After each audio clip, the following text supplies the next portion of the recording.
हा नवीन शिक्षक आहे श्रीराम पोपटराव वाघ. हा 14 नोव्हेंबर बालदिन ह्या दिवशी कामाला लागला. पण दुर्दैवानं माझ्या बाळाला लागली का काहीतरी त्याला 11 दिवस दवाखान्यात जावं लागले आणि आजच तो कामाला आला. आज 12च्या ऐवजी तो बिचारा 8:30ला आला. कारण चित्रकलेची स्पर्धेची मुलं आपल्या शाळेमध्ये 3 मुलं जी आली ती विभागीय आली.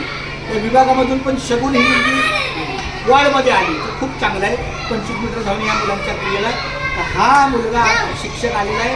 खूप धन्यवाद. मी याला परमेश्वरावर प्रार्थना करतो उदंड आयुष्य मिळो, तुझं आरोग्य चांगलं राहो आणि काही काळजी करू नको.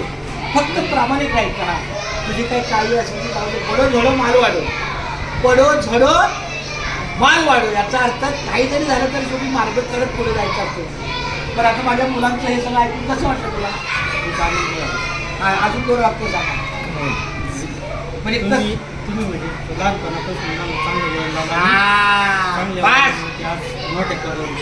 मी मुलांना फक्त एकच सांगितलं, तू माणूस म्हणून चांगला राहा. भंगी झाला, मी हेच वाक्य बोललो, तू भंगी झाला तरी चालेल पण चांगलं काम कर, प्रामाणिक कर, माणूस राहा. तू जर समजा मोठा उद्योगपती झाला आणि जर लोकांना फसवायला लागला, हा चुकीचं आहे. तू व्यापार करायला लागला, चुकीचं आहे. हे म्हणजे माझ्या मुलीला आणि मुलाला दोघांना एकच सांगितलं, तुमचं शिक्षण किती महत्त्वाचं हे मत नाही, तुम्ही कसं वागता.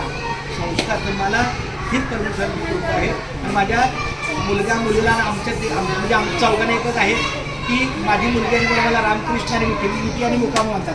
रामकृष्ण आणि मिठी मुका रामकृष्ण असं असतं. म्हणजे किती जरी पोरं मोठी झाली, 28 वर्षाची मुलगी अजून माझ्या मांडीवर बसतात, पप्पाला मुका देते रामकृष्ण. तर ही सवय आहे. मुलगा पण माझ्या किती असतो पप्पा रामकृष्ण मिठी मुका रामकृष्णारी ठरलाय. खूप छान. धन्यवाद रामकृष्णारी. एका बाजूला माझ्या मुलाचं घराचं काम चालू आहे, त्याचं घर ताब्यात दिलं की आम्ही आपलं छान रामकृष्णारी करायला जाणार.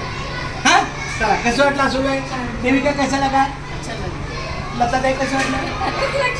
हां लक्ष्मीताई कसं वाटलं? अचोले माऊली कसं वाटलं? माझ्या लक्षात तुम्हाला कसं वाटलं दादा? छान. आत्ता आमचे या सन्माननीय आहे